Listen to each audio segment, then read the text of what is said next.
Primero me presento, buenas tardes, soy la doctora Palacios, neuróloga del Hospital Honorio Delgado. Sí, ahora son dos las clases que vamos a hacer. La primera son los síndromes clásicos, los que ya probablemente han practicado o han visto en la clase práctica en los hospitales, y demencias. ¿Ok? Vamos a empezar recordándoles que la fuente, que me parece que no le he puesto, es el Sargans, que es el libro principal que mencionó el doctor Núñez, ¿sí? Ahora, como objetivo de esta clase es que necesito que reconozcan los principales síndromes neurológicos, formulen y además establezcan un plan de estudio y un manejo inicial, no solamente para demencia, sino para los síndromes neurológicos más frecuentes. Ahora, tienen que recordar siempre, y asumo que sus docentes ya les han dicho, que en neurología nosotros somos o tratamos de ser muy localizadores, ¿sí? Cuando nosotros evaluamos a un paciente, la finalidad de este examen físico meticuloso, hasta extenso, o muchas veces tan cansado que demora más allá de una hora y media cuando se hace un examen neurológico completo, lo que queremos hacer es llegar a qué respuesta de esta pregunta: ¿dónde está la lesión? ¿Sí? Cuando llega el paciente, se supone que yo como neuróloga no puedo estar disparando, y menos en mi hospital, que es un ministerio del Ministerio de Salud, en donde los pacientes no tienen recursos. Entonces yo tengo que enfocar mi diagnóstico hacia lo que realmente o probablemente tenga el paciente para poder realmente solicitar lo que necesita, no de más. Entonces, en neurología esto es todavía más importante, ¿sí? El principio fundamental, una vez que vamos a localizar la lesión en todo el neuroeje, el abanico de posibilidades se va a reducir mucho. Entonces, ahí está el neuroeje, y el resumen del neuroeje está acá. ¿La lesión en dónde está? Corteza cerebral, sustancia blanca, ganglios basales, tronco encefálico, cerebelo, médula espinal, raíz nerviosa, nervio periférico, o hasta muchas veces el músculo, que también lo podemos ayudar a diagnosticar, pero no es enteramente nuestra patología, las miopatías, ¿sí? Ahora, el síndrome de primera motoneurona superior, síndrome piramidal. Todos los sinónimos los tienen que conocer, porque no les van a decir específicamente lo que yo voy a poner aquí, no les van a preguntar en la práctica, pueden ser cualquiera de los sinónimos, ¿sí? Entonces, pasamos rápidamente la revisión anatómica y fisiopatológica. Entonces, la vía córtico-espinal, que viene a ser también otro de los sinónimos que nosotros utilizamos para hablar de la vía piramidal. Entonces, su origen: corteza motora primaria, área 4D, Brodmann, también la premotora, ¿sí? Recordar que en toda esta somatotopía que nosotros usamos no es estrictamente la somatotopía que se conoce, ¿sí? Hay muchas conexiones que ahora se conocen que no es exactamente el lugar, no sé, donde nosotros localizamos lengua, no es que solamente va a estar lengua, boca, también puede estar pie, ¿sí? Somatotópicamente es una estructura que ha sido analizada para tener una referencia, no es que específicamente solamente la lengua va a tener lesión, ¿sí? Ahora, ¿por dónde pasa esta vía motora? Pasa por corona radiada, cápsula interna y pedúnculos. De toda esta vía, el 85% ¿qué pasa? Se decusa, ¿sí? A nivel bulbomedular. Y entonces, ¿qué pasa cuando hay un síndrome de primera motoneurona o motoneurona superior? Hay una interrupción de este control inhibitorio sobre los reflejos a nivel medular. Entonces, en el cuadro clínico, muchas veces lo que les van a decir principalmente, la patología base en la que ustedes van a poder reconocer un síndrome piramidal es el ACV, ¿sí? Todos los pacientes con ACV vienen con una lesión de primera motoneurona, o cuando les preguntamos en el examen en la práctica, ¿sí? Como nosotros como neurólogos, o también los neurocirujanos, cuando en el hospital nos juntamos con ellos en neurociencias los viernes, lo que hacemos hacemos revisiones de casos, y ahí vamos a dar qué tipo de diagnóstico. Diagnóstico sindrómico, diagnóstico topográfico, diagnóstico etiológico y diagnóstico nosológico. No nos podemos quedar en neurología clínica solamente con diagnósticos sindrómicos, ya, ¿sí? Tienen que llegar a diagnóstico nosológico. Entonces, el principal aquí, el que les va a hacer recordar, ya, entonces más o menos cómo viene un paciente con ACV, con una enfermedad cerebrovascular, que es el término nuevo, o un accidente cerebrovascular, como se conocía anteriormente. Entonces, ¿cómo viene el paciente? Siempre tienen que recordar que en la patología motora nosotros decimos paresia o plejía. Paresia cuando todavía hay cierta capacidad de movimiento, y plejía cuando nula, ¿sí? El paciente no mueve la extremidad. Y lo que siempre tienen que recordar, y esta parte, una parte es en cuanto a primera motoneurona, tienen que recordar que es hemiparesia o hemiplegia, ¿sí? Y cuando yo describo el déficit motor del paciente, no solamente digo eso, ¿sí? Digo si es una hemiplegia, digamos, facio, braquio, crural, derecha, digamos, ¿sí?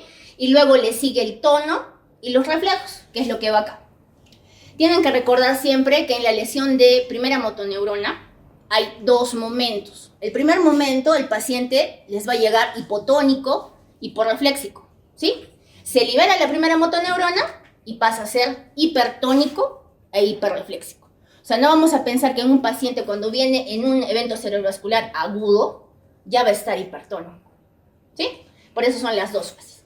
Entonces, luego, cuando ya se instaura la lesión de primera motoneurona, o sea, yo que veo un paciente secuelado, ¿sí? Ya es hipertonía e hiperreflexia.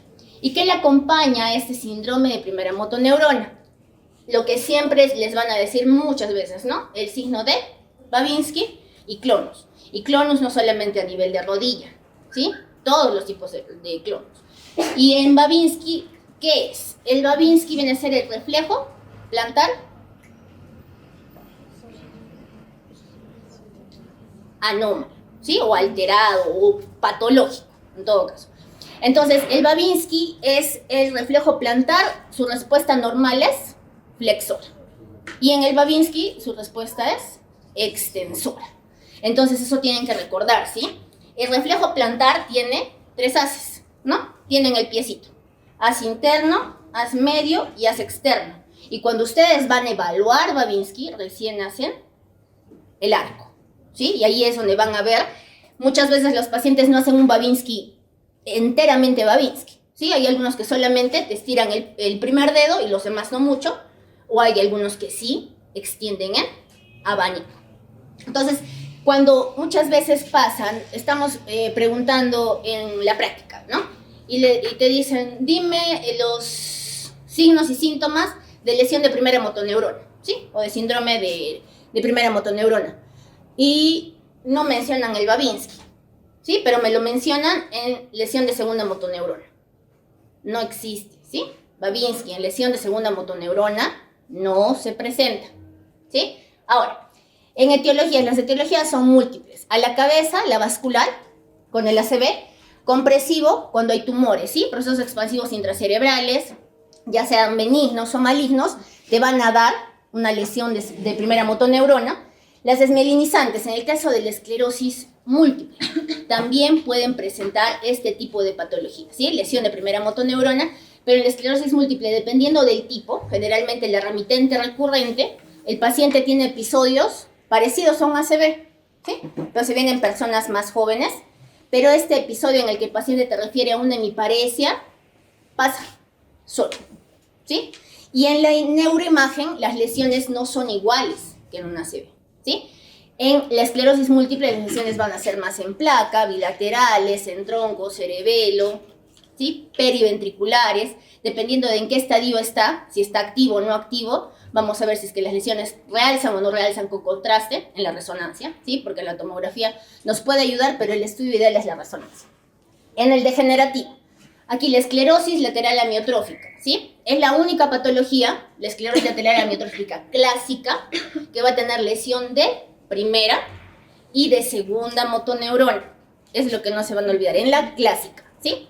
Porque también hay enfermedades de motoneurona superior o enfermedades de motoneurona inferior que nos complican el diagnóstico de Lela, ¿sí?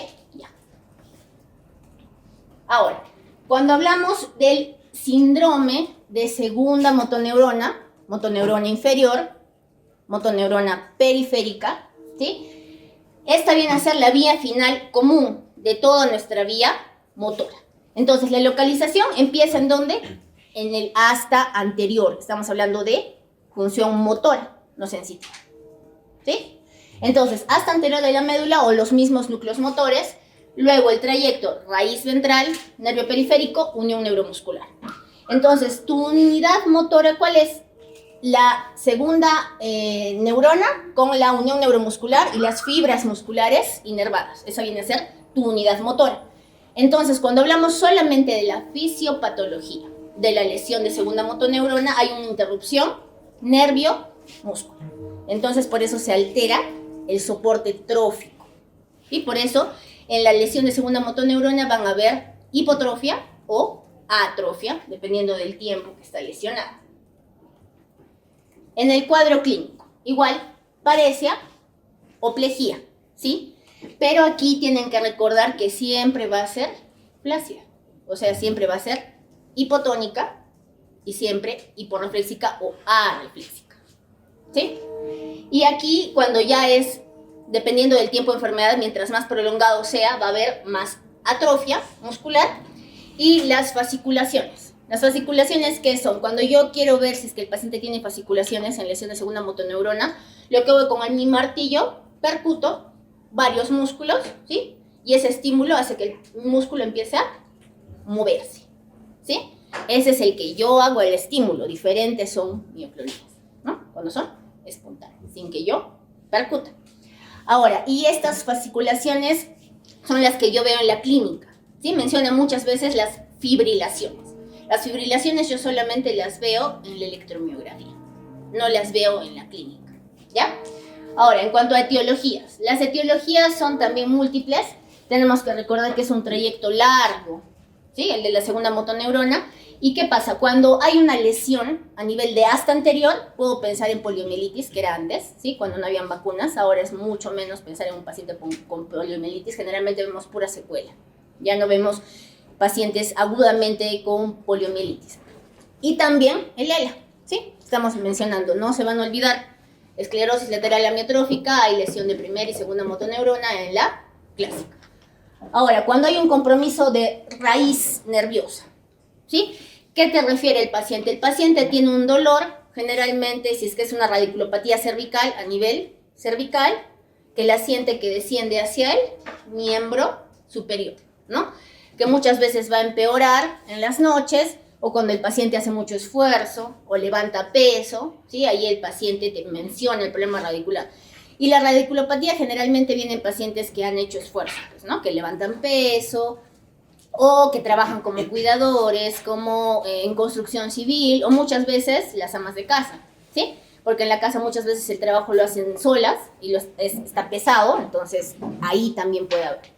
Ahora, cuando hay una plexopatía, las plexopatías generalmente, no siempre, son traumáticas. O sea, el paciente pierde la movilidad completamente, ya sea completa o incompleta, dependiendo de cómo está la plexopatía, a nivel justo del plexo braquial o del plexo lumbosacro. Entonces, aquí, ¿cómo nosotros llegamos al diagnóstico, ¿no? El paciente está, digamos, es una plexopatía lumbosacra. Entonces, ¿qué tiene? Una monoplejía crural, ¿sí? Hipotónica, arreflexica, que fue después de un probable traumatismo, una caída. Muchas veces los pacientes se caen, dicen, no, sí camino, y después la pierna débil, ¿sí? ¿Y cómo puedo pensar que es una plexopatía y no una radiculopatía? ¿Sí? Porque hay maniobras que son irritadoras cuando es radiculopatía lumbosacra, ¿sí? Cuando tú quieres evaluar la radiculopatía lumbosacra, el paciente levantas, ¿no? La extremidad del miembro inferior, haces un lacegue y ahí despiertas el dolor. Haces Govers, haces Bragar y te va a salir positivo. La plexopatía, no. ¿Ya? Ahora, las mononeuropatías. Tienen que recordar que dentro de las mononeuropatías existen múltiples causas. La mononeuropatía por compresión más común es el síndrome de túnel del carpo, ¿sí? ¿Esto qué pasa? Con los pacientes, generalmente mujeres son las que nos vienen con disestesias, ¿no? O parestesias en las manos, que empiezan en las manos y pueden ascender. El diferente es la radiculopatía, cuello y desciende. O si es lumbar, empieza a nivel de la columna lumbar, va a glúteo, desciende por la parte posterior, generalmente, no siempre, pero generalmente sigue el trayecto del ciático, muchas veces el lumbosacro, no siempre. Entonces, en este caso, el túnel del carpo, ¿en qué patología vemos mucho? En pacientes diabéticos. Sí, los pacientes diabéticos tienen mucho síndrome de túnel del carpo, generalmente bilateral, generalmente de moderado a severo, y ¿esto qué hace? Empeora el pronóstico del paciente diabético, porque de por sí puede tener una polineuropatía y agregándole un síndrome de túnel del carpo, peor, pierden más la sensibilidad, se queman más. Entonces hay que estar muy atento a estas patologías. Y la polineuropatía. ¿Por qué pongo al Guillain-Barré? El Guillain-Barré es la polineuropatía inflamatoria aguda desmielinizante, generalmente desmielinizante porque también puede ser axonal, que se presenta con más frecuencia. ¿Sí? Es el cuadro típico, porque vienen cuadros atípicos también de síndrome de Guillain-Barré, que el paciente que te refiere, un episodio en donde hay pérdida de la fuerza a nivel de miembros inferiores, la típica, ¿sí? Porque hay variantes del Guillain-Barré que también nos tratan de confundir, pero muchas veces los ponemos como síndrome de Guillain-Barré atípico. Entonces, ¿qué pasa? Antecedente de 1 o 2 semanas, generalmente más 2, de una infección, ¿sí? Gastrointestinal o respiratoria. ¿Por qué? Porque generalmente lo relacionan ¿con qué? Con infección por Campylobacter jejuni o por neumococo, hasta Haemophilus influenza, en la época en la que estuvo bastante alta, ¿sí? O por el mismo COVID, ¿sí? Cuando hubo el COVID tuvimos pacientes con Guillain-Barré también. Ahora, ¿qué pasa? Es una pérdida de la fuerza, generalmente es distal, ascendente, entonces empieza en miembros inferiores, luego miembros superiores, y ¿por qué hay que tener cuidado con el Guillain-Barré? Porque puede comprometer la vía respiratoria. Entonces, ¿por qué estoy tan atenta con un paciente con Guillain-Barré? No pasa nada, es un compromiso de síndrome de nervio periférico, ¿no? No pasa nada, no. Sí pasa, ¿no? El paciente te hace depresión respiratoria y puede terminar en UCI. Entonces, tienen que estar atentos, ¿no? Digamos, ahora en el hospital nos ha llegado un Guillain-Barré el sábado y está cuadripléjico y ya está empezando a tener disnea. Entonces, ese cuadro, mientras más rápido sea, generalmente tiene un peor pronóstico. Entonces hay que estar atentos, ¿sí? Y en el caso de los pacientes, siempre hipotonía y hiporreflexia, ¿sí? Cuando hacen solamente haciendo una buena anamnesis y complementándolo con el examen físico, muchas veces es lo más orientador que tienes, ¿sí? Cuando llega un paciente y me dicen, doctora, es un síndrome de Guillain-Barré, no llega por emergencia, y está hipertónico, hiperrefléxico, ya es incompatible con lo que me dice la teoría. Sí, el Guillain-Barré, ni porque sea secuela, va a estar hipertónico, hiperrefléxico. Entonces ahí hay que volvamos a hacer la historia. ¿Sí? Porque muchas veces, ¿qué son? Pacientes con secuelas de ACV, que en algún momento han vuelto a hacer otro ACV y por eso tienen hipertonía y hiperreflexia, porque han hecho un ACV izquierdo y después otro derecho. Entonces son ambas secuelas. Entonces hay que indagar bien en antecedentes también, ¿sí? Generalmente el Guillain-Barré, cuando viene, es en pacientes jóvenes, ¿sí? Cuando es en ancianos, muchas veces tenemos que pensar que no sean síndromes paraneoplásicos. Entonces hay que tener cuidado con los ancianos, ¿ya? Ahora, cuando hablamos del síndrome cerebeloso, ¿sí? En cerebelo tienen que recordar la funcionalidad, ya sea es el vestíbulo cerebelo o paleo cerebelo, paleo D, antiguo, el espino cerebelo y el cerebro cerebelo, que es el más desarrollado de los tres, pero los tres los necesitamos y supone que tienen que recordar siempre que estas son clasificaciones funcionales, ¿sí? No es que están así de separaditos, ¿no? Todos se unen y hacen la función de cerebelo. Entonces, ¿a quién considero vestíbulo cerebeloso? Al lóbulo flóculo-nodular, que me lleva a ¿qué? Equilibrio y movimientos oculares, coordinación de movimientos oculares. El espino cerebelo, vermis y zona paravermiana. Y aquí el control del tono muscular, ¿sí? Siempre que tienen que recordar, cuando un paciente puede tener probablemente una lesión de vermis cerebeloso, el paciente tiene ataxia de tronco. No puede quedarse sentado. Tú lo sientas y se te va. Entonces tienen que recordar, cuando hay compromiso de vermis, generalmente más, hay ataxia de tronco. Cuando hablamos del cerebelo, ya son los hemisferios, ¿sí? Se supone que es la parte más desarrollada a nivel cerebeloso y aquí planifica el movimiento, ¿sí? Entonces se supone de que la primera motoneurona te da la orden del movimiento, pero quien te dice que la vas a hacer bien es el cerebelo. Ahora, la fisiopatología se le considera al cerebro como un comparador. Y aquí, ¿qué pasa? Hay un fallo en la corrección de esos errores. Por eso el paciente presenta ¿qué? El síndrome cerebeloso. Generalmente el paciente que está atáxico, ¿sí? Una ataxia cerebelosa. ¿Sí? El paciente amplía la base de sustentación, tiene que muchas veces estar tocando, ¿sí? Para no caerse, o muchas veces hasta se cae, ¿sí? Pero tienen que recordar que el Romberg, la maniobra de Romberg, generalmente es positiva en vértigo periférico, no tanto en el central, ¿sí? Y aquí, ¿cómo evaluamos la función cerebelosa? Tienen que recordar metría y diadococinesia. El paciente tiene dismetría y disdiado o adiadococinesia. ¿Cómo evalúan metría? La prueba índice, nariz, ¿sí? O la prueba índice, ¿sí? Y entonces ahí tienen que evaluar que el paciente llega al dedo y llega a la punta, ¿sí? Muchas veces, ¿qué tiene el paciente? Hipermetría, ¿sí? Pasa, ¿sí? La dismetría muchas veces que hace así y así, ¿no? O a veces lo corrige. Y la diadococinesia lo hacen con la maniobra de las marionetas, ¿sí? Pronosupinación de las manos, o en la misma mano, ¿no? Y el paciente, ¿qué hace? Generalmente, muchas veces cuando los tienes con los ojos abiertos, lo pueden hacer bien, pero hay que hacer, ¿qué? Lo cierra. Y siga. Le enseñé y ahora siga. ¿Ya? Entonces, tienen dismetría o disdiadococinesia. Muchas veces también van a encontrar el temblor de intención, ¿sí? A diferencia del síndrome parkinsoniano o de la enfermedad de Parkinson, que generalmente, no siempre, es un temblor de reposo, ¿no? Este es de intención, o sea, cuando el paciente quiere coger algo, es cuando viene el temblor. Lo pones en reposo, no tiembla. Levantas los brazos, tampoco es con la intención de coger algo. Y esta marcha táxica que estamos haciendo es como un paciente cuando está ebrio, ¿no? Y muchas veces, ¿qué dibuja el síndrome cerebeloso? La estrella de Babinski, a medida que se va moviendo.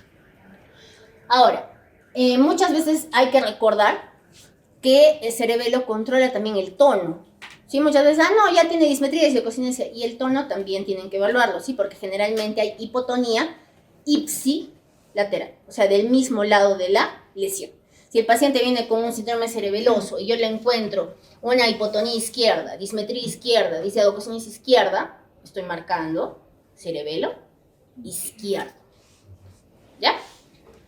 Ahora, el nistagmus, ¿no? Este movimiento oscilatorio de los ojos, que como, más o menos, ¿cómo diferencio un síndrome vertiginoso central de uno periférico? Que es lo que muchas veces pasa, ¿no? Le interconsulto al neurólogo o al otorrino.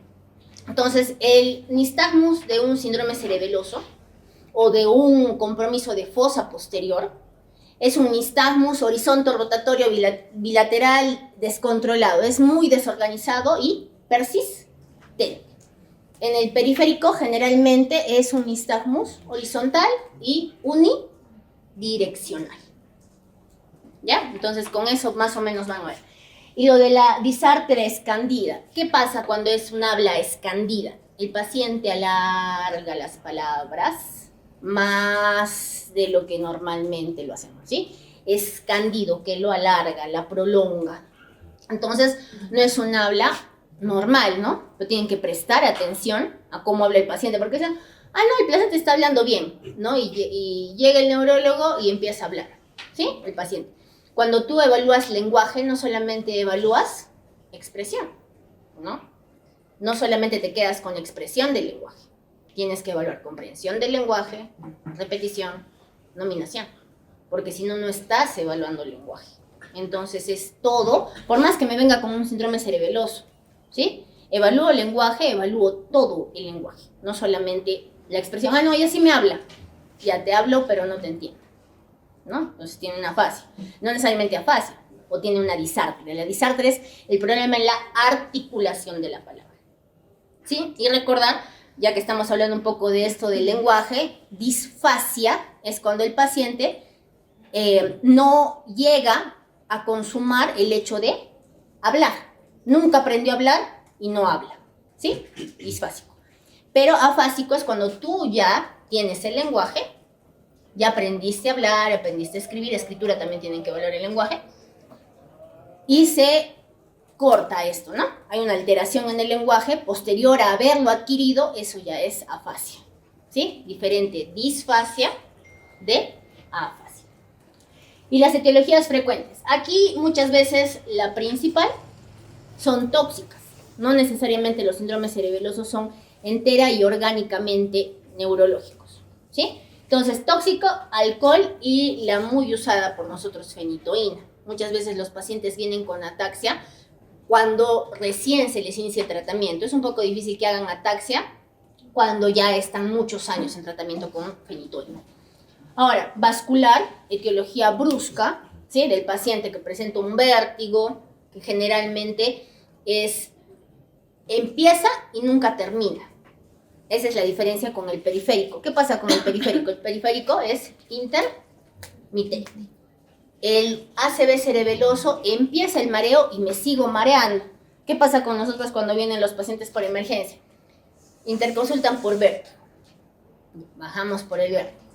Y le preguntas al paciente, la sensación de mareo o de vértigo, dependiendo de cómo te diga, ¿no? Si es que es un vértigo objetivo, es que los objetos o lo que está alrededor tuyo se mueve. Y el subjetivo es el que tú tienes la sensación de que tú eres el que se mueve. Entonces preguntas al paciente empezando con eso. Generalmente el vértigo objetivo es más periférico, ¿sí? El subjetivo es más cerebeloso. O sea, el paciente es el que siente que se mueve. Pero la diferencia que es, el paciente dice, no, sí, ya no estoy con mareo. Hasta hace un ratito, hubiera venido hace 15 minutos, sí estaba con mareo. Entonces, no va, ¿sí? Ya desde que estoy haciendo la anamnesis, ya más o menos yo puedo saber, ¿no? Intermitente no va conmigo. Entonces, pero igual tengo que seguir preguntando, ¿sí? Y muchas veces la edad también te orienta, ¿no? A ver, ¿qué patología me puede dar un síndrome cerebeloso en un paciente joven? Alcohol. Entonces, no necesariamente es un síndrome cerebeloso, como les digo, primario, sino es secundario. Ya. Ahora, cuando hablamos de degenerativo, esto degenerativo son las ataxias espinocerebelosas. Estas son personas jóvenes que tienen antecedentes familiares de la misma patología, ¿no?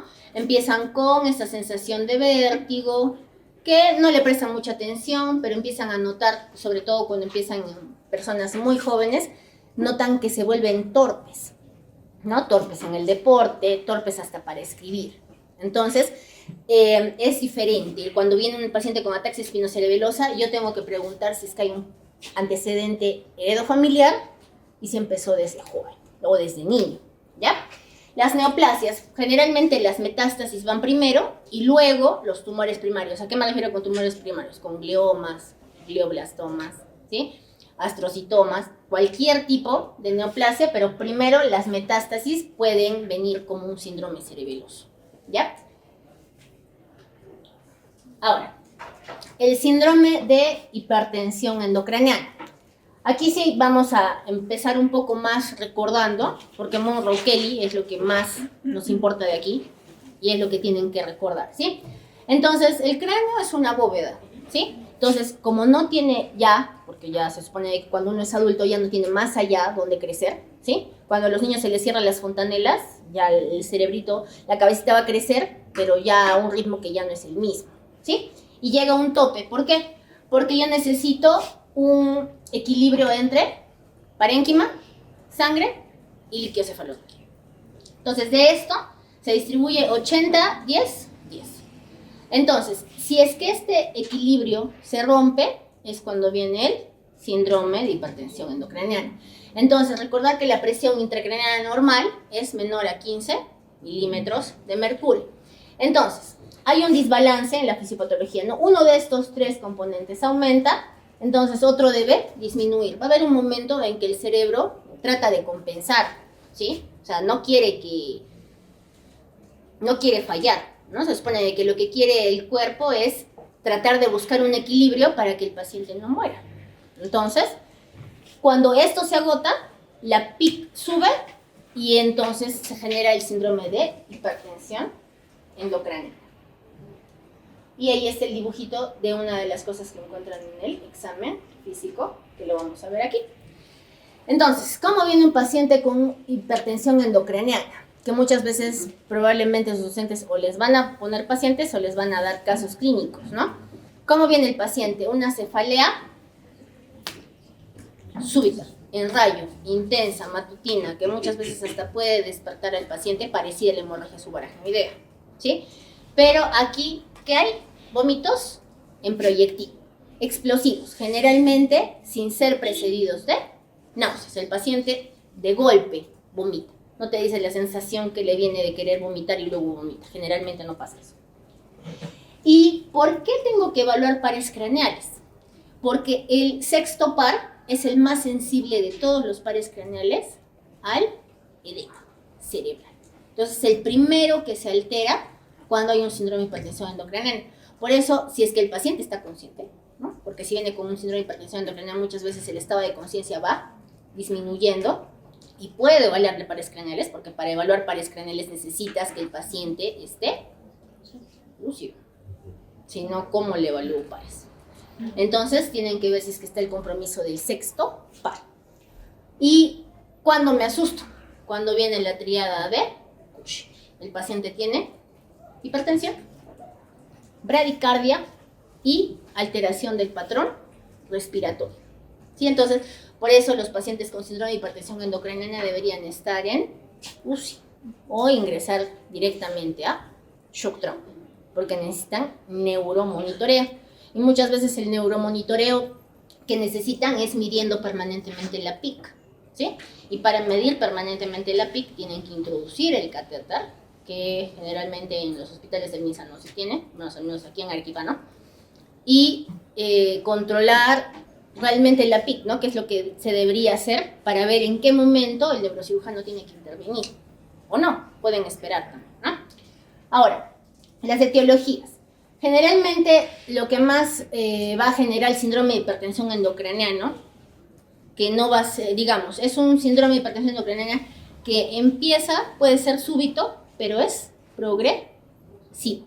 En el caso de los tumores. En el caso de los hematomas, ¿qué pasa con los hematomas? Ya sea subdurales o epidurales, recordando que el epidural es el que es más catastrófico, ¿sí? Es el que generalmente puede llegar a matar al paciente. Entonces, cuando vienen los hematomas, si son laminares, generalmente los observan, no hacen mucho, ¿sí? Pero como yo evalúo si es que el paciente está empeorando, muchas veces la escala de Glasgow es la que usan como referencia, ¿no? Y es la que tienen que saber y tienen que recordar, que tienen que evaluar apertura ocular, respuesta verbal y respuesta motora, ¿sí? 4, 5, 6 como puntaje máximo. Entonces, tengo un Glasgow máximo de ¿cuántos puntos?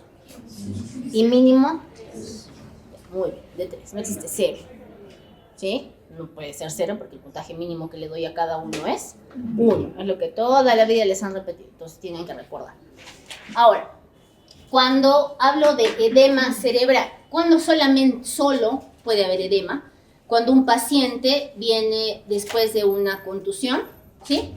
Pero no hay sangre y no hay hematomas. Entonces puede haber una conmoción cerebral nada más y el paciente venir con un síndrome de hipertensión endocraniana, pero veo la tomografía y está chinito. O sea, ¿qué le decimos nosotros chinito? A que los ventrículos prácticamente no se ven y la corteza y subcorteza pierden la diferenciación. Entonces, no necesariamente tienen que haber hematomas, ¿sí? Para tener un síndrome de hipertensión endocraniana. Ahora, un post-ACV, ¿a qué se refiere en post-ACV? Cuando muchas veces el paciente pasa de las 12 horas del ACV, es cuando generalmente más edema puede generar. Entonces, ahí el paciente puede cursar con un síndrome de hipertensión endocraniana. Ahí es cuando te podemos tomar otra imagen, ¿no? Y ver capaz que hay más edema, o que secundario a ese edema también ha crecido el ACV, ¿sí? Si es que, digamos, evalúa al paciente y se deteriora el NIS, ¿no? Que es lo que nosotros evaluamos en cuanto al ACV, entonces empeora el NIS, no es el que tenga o edema, o haya crecido el infarto, o se haya transformado, o convertido en hemorrágico. Entonces hay que estar pendientes de todo. La hidrocefalia viene a ser el aumento del líquido cefalorraquídeo, ¿sí? Recordar que hay muchas causas de hidrocefalia. La hidrocefalia normotensiva es la que viene en ancianitos, ¿sí? Que viene con la triada. ¿El paciente con qué viene? Con ataxia, ¿sí?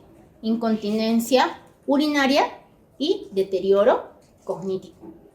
Entonces, si el paciente te viene con estas tres, y son ancianitos generalmente, puedo pensar en una hidrocefalia normotensiva.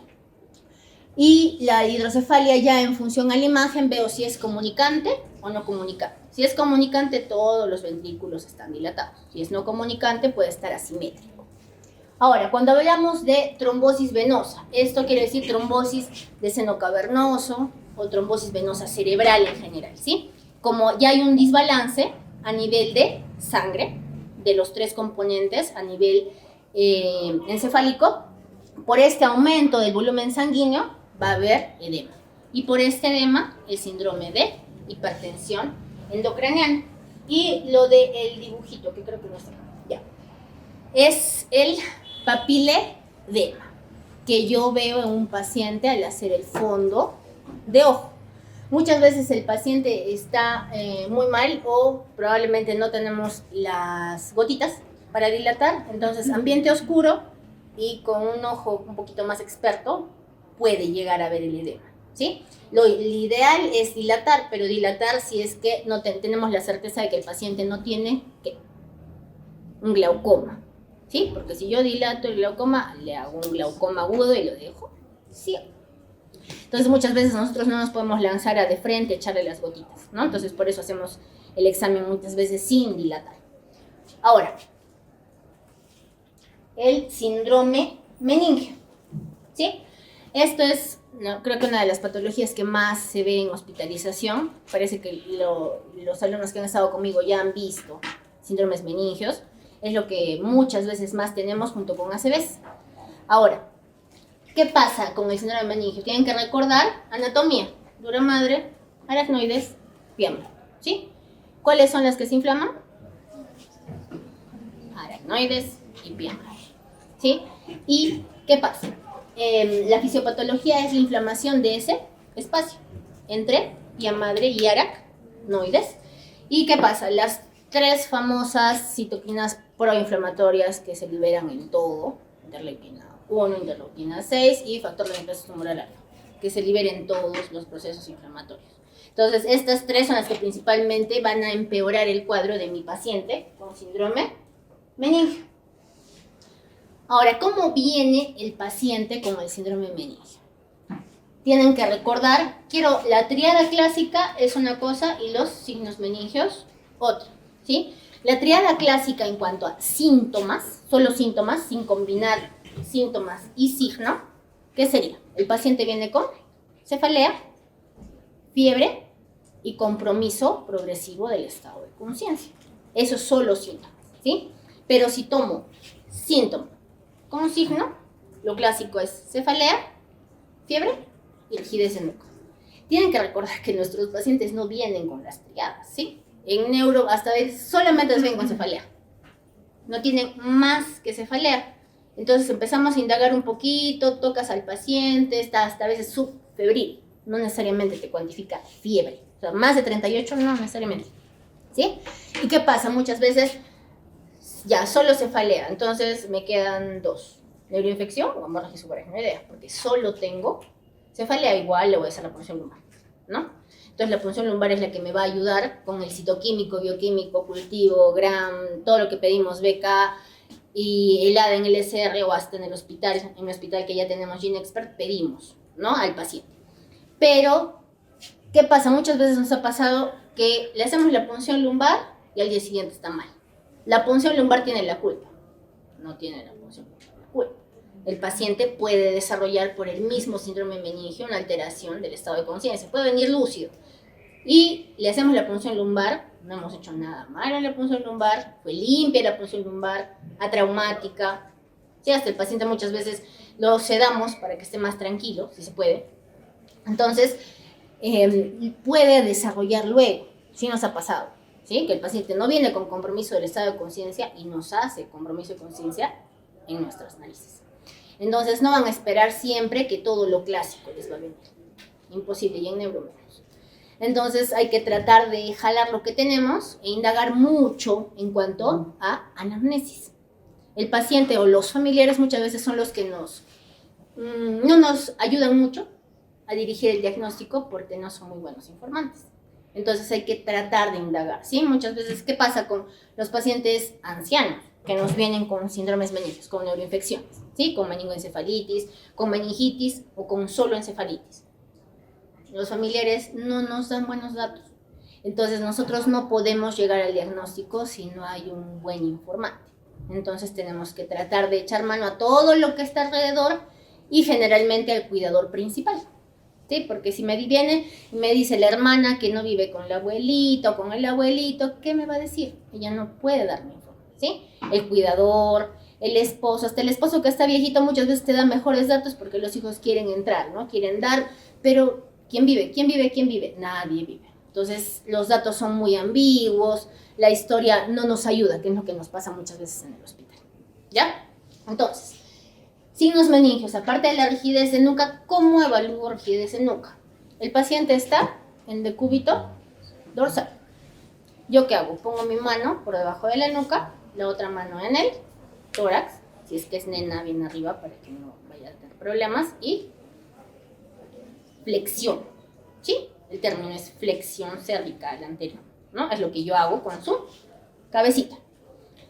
Flexión, ¿y qué pasa? El paciente muchas veces por irritación meningea, lo positivo que es dolor o que el mentón no llega al tórax, ¿sí? Pero, ¿cómo sé, doctora, realmente si es una rigidez de nuca y no está contracturada? Porque también si tú evalúas un paciente que tiene contractura cervical, ¿qué es la rigidez de nuca? ¡Ah, wow! Entonces, ¿qué haces? Tocas, ¿sí?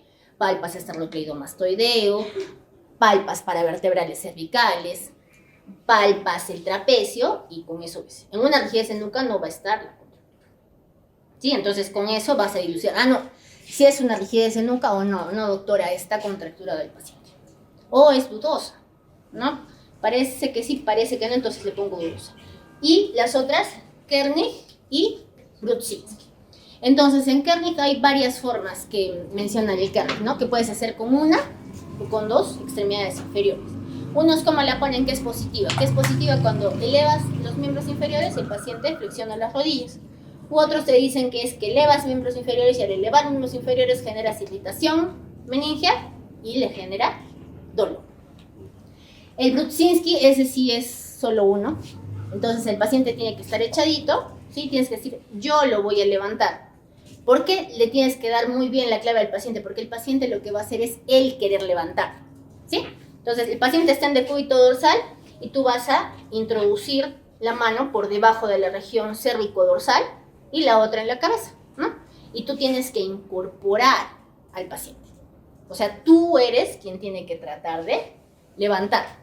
Entonces, lo positivo que es que flexione las rodillas. Pero cuando el paciente te ayuda, siempre flexiona las rodillas. ¿Por qué? Porque para que el mismo paciente o tú, si estás echado, te quieres incorporar, tú flexionas las rodillas.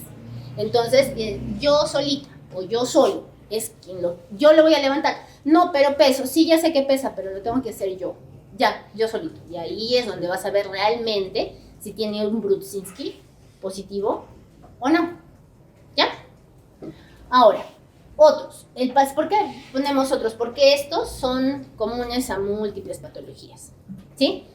Entonces, la fotofobia puede presentarse en un síndrome meningio, pero es más característico de una migraña, ¿no? Pero puede presentarse. Y la alteración de la conciencia no solamente se presenta en el síndrome meningio, ¿sí? Hay alteración de la conciencia en múltiples patologías. Y recordar muchas veces lo que me parece que les he comentado también a mis alumnos, que no todas las encefalopatías son para el neurólogo, ¿sí? Entonces, si yo ya tengo una patología metabólica, infecciosa, que justifica la encefalopatía del paciente, ya no llamo al neurólogo, ¿sí?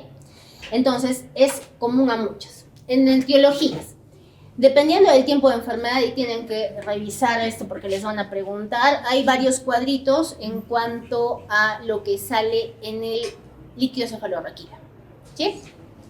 Para que ustedes vayan a evaluar si es que es bacteriana viral, tuberculosa, hasta micótica, y ahora que está muy de moda la encefalitis autoinmune. También es otra de las patologías que nos hace pensar cuando vienen los pacientes con alteración del estado de conciencia, no con signos meningios, porque por algo es encefalitis, ¿no? Tiene un compromiso progresivo del estado de conciencia, pero más subagudo a crónico, no es como un síndrome meningio enteramente. Ahora, y patología bacteriana, estreptococo pneumoniae, Neisseria meningitis y Listeria monocytogenes. ¿Sí? Dependiendo del grupo etario, es que pasa arriba, en extremos de la vida. En bebés o niños pequeños y en ancianos. ¿Sí? No van a pensar en neumococo como primera causa en un neonato, es listeria. ¿Ya? En viral, enterovirus, o lo que más vemos por virus herpes simple. ¿Sí? 1 o 2, generalmente más el 1. No infecciosa, ¿a qué se refiere con un síndrome meningio no infeccioso? Es lo que estamos hablando, ¿sí? Cuando un paciente tiene un síndrome meningio, hay rigidez de nuca, pero no tengo lo demás. No tiene fiebre, a veces viene o no viene con compromiso del estado de conciencia, ¿sí? Entonces, la hemorragia subaracnoidea es un síndrome meningio no infeccioso. El paciente, ¿cómo viene? Una cefalea súbita, relámpago, que generalmente lo despierta el paciente, ¿sí? Lo despierta el paciente y jamás en su vida ha tenido dolor de cabeza, o tenía dolor de cabeza, pero no las características de la actual. O sea, cambian las características. ¿Y qué pasa? Toma analgésicos y no pasa. O sea, no cede con la facilidad que cedía antes, digamos, ¿no? El paciente toma algún analgésico, así a mí solamente tomo paracetamol y me pasa. Ahora he tomado 1 gramo de paracetamol y no pasa. Bueno, podemos esperar porque paracetamol todavía no es pues como que uno de los analgésicos más potentes que tenemos, ¿no? Diferente sea que el paciente de frente se tomó tramadol o ketoprofeno o algún otro opioide intermedio, ¿no? Capaz ahí pensara no. Entonces no, es una cefalea que no cede, entonces ahí se supone que el paciente llega por emergencia, ¿sí? Yo examino al paciente y tiene rigidez de nuca, ¿sí? Pero es un cuadro muy diferente a una neuroinfección. Sí, el paciente con neuroinfección no te va a decir que es una cefalea relámpago, súbita, intensa de la noche a la mañana, no. Es una cefalea que viene de días, dependiendo de cuántas bacterianas, generalmente vienen de una semana, porque la bacteriana es aguda, la viral es subaguda y la tuberculosa es subaguda crónica, ¿sí? En el Perú y en México, muchas de las patologías son tuberculosas. Sí, muchas de nuestras neuroinfecciones salen tuberculosis. Y hay que recordar que muchas veces a los pacientes se les dice, si tuviste TBC pulmonar ya te curaste. ¿Sí? Sí, el bacilo queda quiescente en muchas zonas y puede albergarse a nivel encefálico y hacer con los años. La tuberculosis puede mantenerse quiescente, más bien 40 años. Entonces decirles a los pacientes que están curados no es del todo cierto, ¿sí? Entonces tendrían que estar atentos más bien. Y muchas veces tenemos pacientes que no han tenido antecedente de tuberculosis pulmonar, de gastrointestinal, ni ninguna otra parte. Y debutan con una meningoencefalitis tuberculosa o con una TBC del sistema nervioso central. Generalmente cuando vienen con tuberculosis del sistema nervioso central pueden cursar más con romboencefalitis, o sea, hay compromiso de pares craneales bajos, más, ¿sí? Entonces hay que recordar que muchas veces tenemos que echar mano a los estudios complementarios. Viene un síndrome meningio y van a revisar a qué patología o qué paciente que viene por emergencia, yo sin imagen le hago punción lumbar. La mayoría ninguno. La mayoría les tomamos imagen, a pesar de que el libro nos dice que no, pues si es que no tiene ningún signo focalizador, si es que no hay nada, no, hazle de frente la punción lumbar. Hemos tenido pacientes que no tienen sismología pulmonar y tienen su patología a nivel de la tomografía en fosa posterior. Yo le hago la punción lumbar, ¿qué hago con ese paciente? Lo enclavo. Entonces sí hay pacientes, y te dicen los libros, que no hagas, puedes hacer la punción lumbar sin imagen. Bajo riesgo, probablemente sí las hacemos, ¿no? Cuando hay pacientes que vienen por emergencia y no tienen dinero y el examen neurológico está completo y quiero saber que es una neuroinfección, no sé. Pero si es un VIH, no me puedo lanzar a hacer una punción lumbar así nomás un paciente inmunosuprimido, ¿sí? No por el riesgo, sino por el mismo VIH, tomando o no tomando su tratamiento antirretroviral, puede tener patologías, ¿sí? Dependiendo de su carga viral y de su CD4. Entonces, depende mucho del paciente. Pero la punción lumbar es uno de los procedimientos que sí son invasivos, pero que el neurólogo y el neurocirujano es el que más practica. Entonces, con el tiempo, la punción lumbar es un procedimiento que se hace sencillo, pero en manos pues expertas, ¿no? Con el tiempo no hay mucho problema en hacer una punción lumbar, pero tienen que recordar que muchas veces cuando evaluamos al paciente en cuanto al líquido cefalorraquídeo, ¿sí? Nosotros leemos el resultado con pleocitosis, ¿sí? Si es pleocitosis es que hay aumento de la celularidad. Si es una pleocitosis a predominio de polimorfonucleares, yo pienso más en bacteriana. Si es una pleocitosis de mononucleares, yo pienso en viral, tuberculosa o hasta hongos, dependiendo del paciente, ¿sí? ¿Y en qué patología hay mayor consumo de glucosa? En la tuberculosis, ¿sí? Hay mayor hipoglucuremia, ¿sí? Si les preguntan, esos son los términos. ¿Y cuál me produce más hiperproteinorraquia? También la tuberculosis, ¿sí? Hiperproteinorraquia, también más la tengo. Pero en la bacteriana también hay consumo, ¿sí? Y recordar que muchas veces en los libros te refieren celularidades bastante altas, ¿sí? Más de 1000 células, más de 10.000 en tuberculosis muchas veces, pero nosotros no vemos tan altas. Vemos altas, pero no tanto. ¿Sí? Entonces son patologías y solamente parámetros que se toman como referencia, ¿no?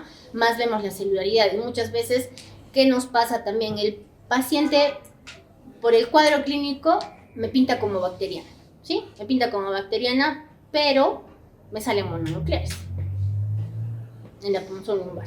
Muchas veces hay un viraje en la meningoencefalitis bacteriana. Empieza mononuclear, a la semana le hacemos otra punción lumbar y ya son polimorfos. Entonces, varía muchas veces, ¿sí? No de arranque va a ser polimorfonucleares. Ahora, en los síndromes sensitivos, esta es una patología larga, extensa, que ustedes se supone que saben, vamos a repasar lo mínimo para que me entiendan de qué estamos hablando, ¿sí? ¿Qué tienen que repasar aquí? Vías.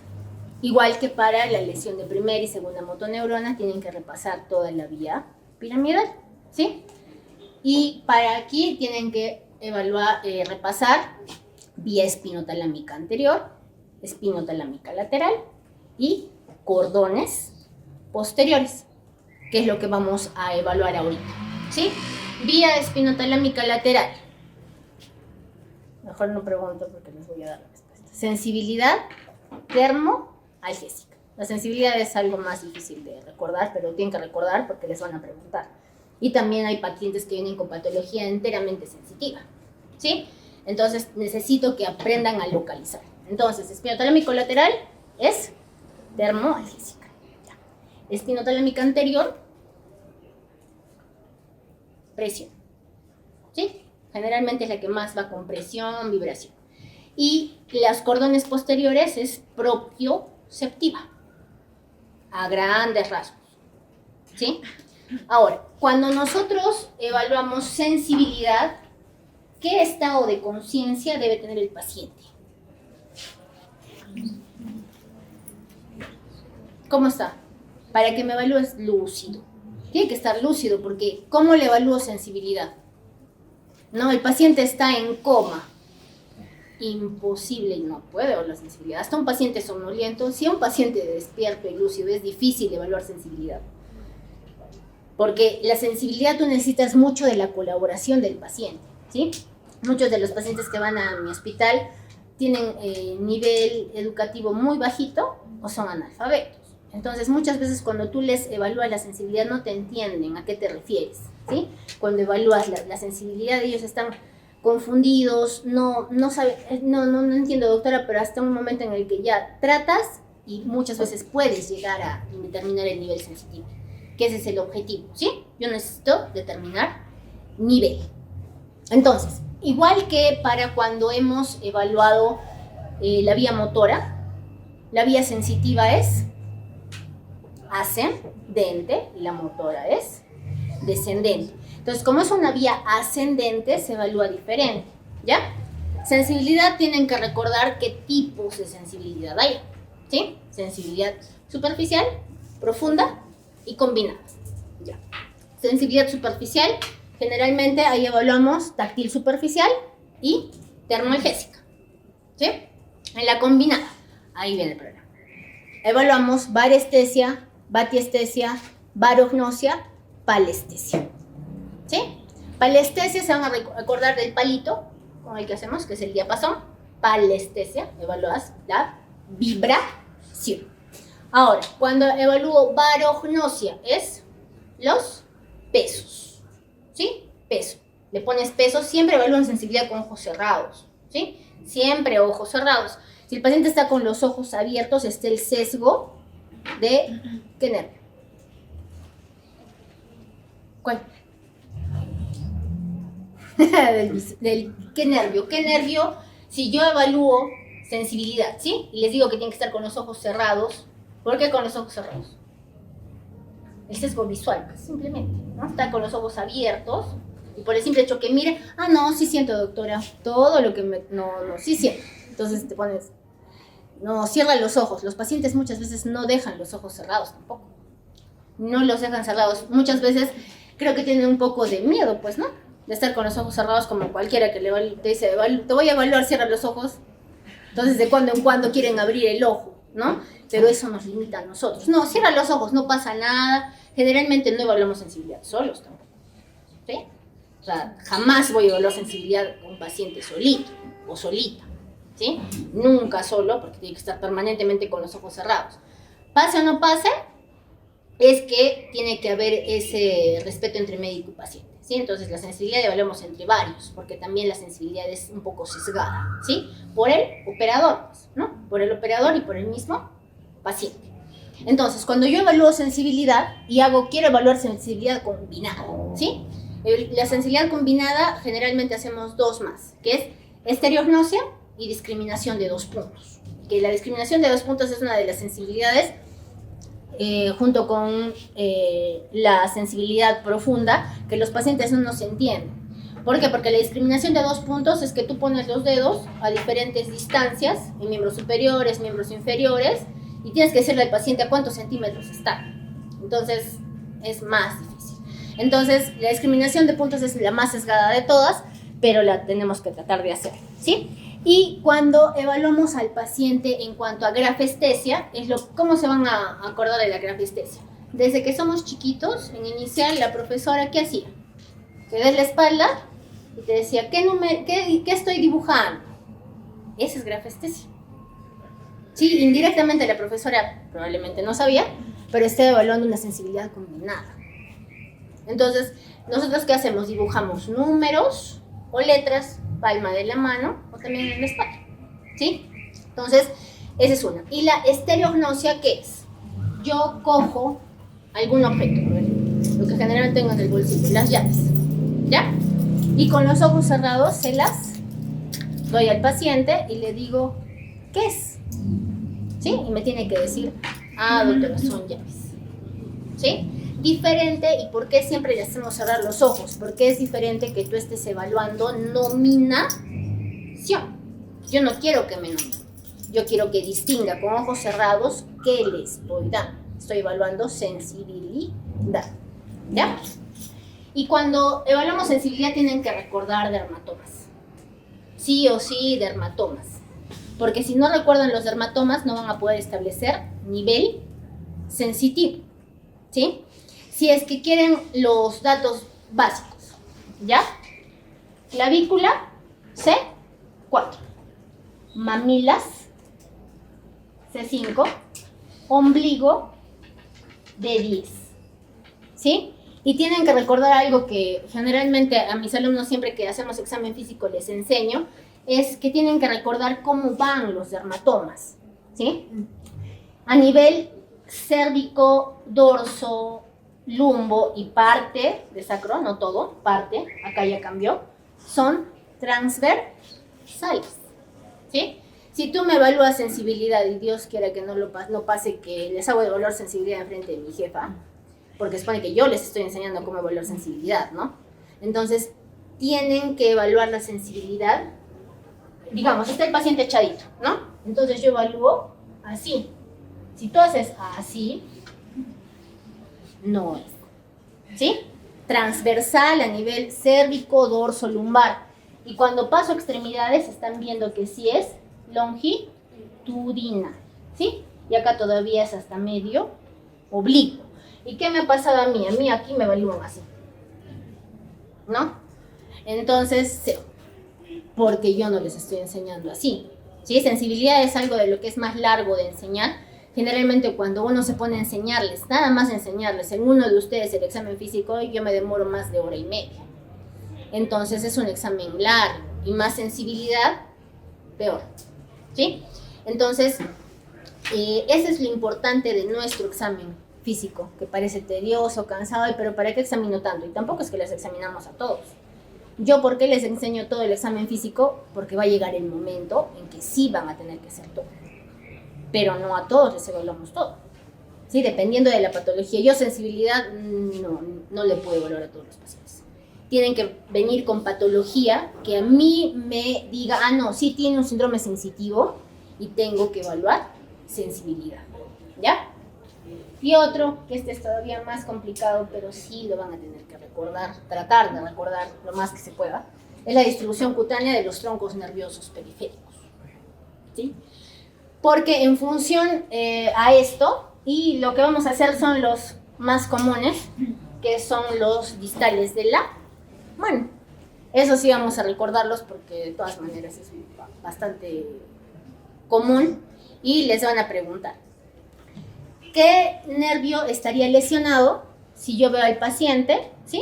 Y está con la mano péndula? Solamente quiero que me digan ya para ser más fácil. ¿Es lesión de mediano, cubital o radial? Radial, péndula, ¿sí? Muy bien. Me están adivinando, creo. Predicador. Mediano. ¿Sí? Mediano. Y en garra, cubital. ¿Qué nos pasa a nosotros? El paciente viene así. ¿Ya? Entonces, no es que muchas veces el paciente se lesiona solo un nervio, ¿sí? Dependiendo de cómo ha sido el traumatismo, es que viene. O si no, el paciente viene con la mano y esto es así. O sea, ya te confunde más, ¿sí? Entonces, ahí evalúa sensibilidad. Porque necesito ver que esté compatible con la raíz nerviosa también, ¿ya? Entonces, son los principales a nivel de mano, que es lo que más viene. Y en miembro inferior, para hablar igual, si te viene el pie, péndulo o caída. ¿Qué lesiones? Peroneo común, ¿sí? Peroneo común, pie péndulo. Entonces, si es pie péndulo, el paciente ¿qué no puede hacer? La dorsiflexión plantar. Entonces, lo opuesto, el paciente viene y no puede hacer la flexión plantar. Lesión de, es más difícil, tibial posterior, ¿ya? Y los dos tienen sinónimos, ciático popliteo externo y ciático popliteo interno, ¿ya? Y tienen que recordar los sinónimos porque no necesariamente les van, no, sí, la doctora Pales dijo peroneo común y yo no les voy a poner peroneo común. Entonces, hay que tratar de recordar, ¿por qué? Porque son las patologías que más nos vienen, ¿sí? Generalmente en manos y en pies. Ahora, ¿cómo veo? ¿Sí? Lo separamos en fenómenos negativos y fenómenos positivos. Si empezamos con fenómenos negativos, es hipoestesia e hipoalgesia. ¿Qué me refiero con hipoestesia? Que el paciente tiene la sensibilidad disminuida. Pero si es hipoalgesia, es que no percibe el dolor, ¿sí? Como dolor, sino como probablemente un adormecimiento o que ni estoy ni tocándolo, ¿sí? Entonces es hipoalgesia, por eso son negativos, porque son a menos. Y los positivos, parestesias y disestesias, que son la mayoría de pacientes que vienen con patologías sensitivas, ¿sí? Me arde, me pica, no aguanto, la sábana me pesa. Sí, muchas veces cuando uno está en el serum te dice, doctora, me pesa la sábana, ay, no, debe ser otra cosa. No, puede ser compromiso sensitivo o parecido, es el dolor neuropático, ¿sí? Que estamos mencionando acá. En el dolor neuropático, o sea, específicamente lesión del nervio periférico, el paciente viene así, ¿sí? Te dice, doctora, me queman los pies, me queman, no los aguanto los pies, ¿no? Y generalmente la molestia se exacerba más en la noche, ¿sí? El paciente que siente el pie tan adormecido que tiene que dormir con el piecito afuera de la sábana. Entonces, así vienen los pacientes, me dicen, no pasa nada, debe ser el edema de tus pies, doctora, pero no se me hinchan las piernas, ¿no? Porque sí, hay pacientes que tienen edema, que son hipertensos y tienen tremendo edema en miembros inferiores. Ahí el compromiso de la disestesia o parestesia es secundaria. ¿Por qué? Porque hay tanto edema que por compresión los nervios pueden dañarse, ¿sí? Pero ese es secundario, no primario. Ahora, el dolor neuropático que ya lo hemos dicho, la alodinia. ¿Qué es la alodinia? ¿Alguien sabe?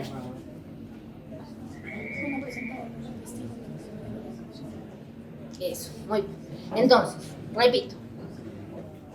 Alodinia, ¿sí? Es diferente a lo contrario, hiperalgesia o hiperpatía, ¿sí? La alodinia es cuando tú imprimes en el paciente un estímulo que no es doloroso y en el paciente le genera dolor, ¿sí? O sea, yo lo toco, ¡au! Doctora, me está... No, pero no te estoy... No, me duele, a mí me duele. Entonces es alodinia. Diferente es hiperalgesia o hiperpatía. ¿Qué sería? Solamente por... Claro. Un estímulo que sí es doloroso, pero el paciente lo percibe como exagerado, mayor, ¿sí? Entonces, diferente alodinia de hiperalgesia o hiperpatía. Y la hiperestesia, lo que estamos diciendo, ¿no? Aumento de la sensación en cuanto a evaluación de sensibilidad, nada más, ¿sí? Estesia. Entonces tienen que recordar eso porque por algo refuerzo tanto, ¿no? Creo que es un poco obvio qué va a pasar con lo que estoy insistiendo. Entonces, cuando evaluamos etiología de los síndromes sensitivos, es prácticamente la misma etiología de muchas patologías, ¿sí? Cuando son síndromes sensitivos en cuanto a vascular, ¿sí? Si es vascular, ¿qué ejemplo puedo poner? Un infarto medular, ¿sí? Cuando es compresivo, un tumor, ¿sí? Intramedular, generalmente son los que más síndromes sensitivos producen. Traumático, un traumatismo vértebromedular, ¿sí? Ya sea cervical o dorsal, vamos a repasar también esas cosas para que no se olviden. Degenerativo, ¿qué pasa muchas veces con nuestros pacientes que tienen una espondiloartrosis severa? Tan severa, o sea, tienen artrosis a nivel de la columna, que me cierra el canal medular, ¿sí? Y hacen un canal estrecho. Y ahí también me vienen síntomas sensitivos. En cuanto a desmielinizantes, ¿cuál? ¿Cuál? No, la miastenia gravis es de unión neuromuscular, ¿sí? Postsináptica, para ser exacto. Entonces, diferente. La desmielinizante, cuando es desmielinizante y viene, sería una mielitis. Y si viene con compromiso encefálico, encefalomielitis, ¿sí? O lo que se conocía como antes la enfermedad de Devic, ¿sí? Muchos pacientes vienen o que debutan con una neuritis, ¿sí? Óptica, y después me hacen una neuromielitis, ¿sí? Entonces, a eso se refiere con desmielinizante y infeccioso, es cuando me hacen compromisos, ¿sí? Sensitivos por diferente patología. Igual, ¿no? Bacteriana, viral, que es menos, más da por bacteriana y por hongos, ¿ya? Ahora, los principales síndromes sensitivos. Aquí, para que ustedes los recuerden bien, por eso he puesto el grafiquito que está en el SARNS, que es bastante bueno para que lo puedan dilucidar solamente evaluando sensibilidad en el paciente, recordando que los grafiquitos que estamos poniendo, todo lo que se pinta de amarillo es que están abolidas o disminuidas todas las sensibilidades, ¿sí? Si es que está como aquí, de plomito, es solo sensibilidad termoalgésica. Y cuando está así de azulito, es la propiocepción. ¿Ya?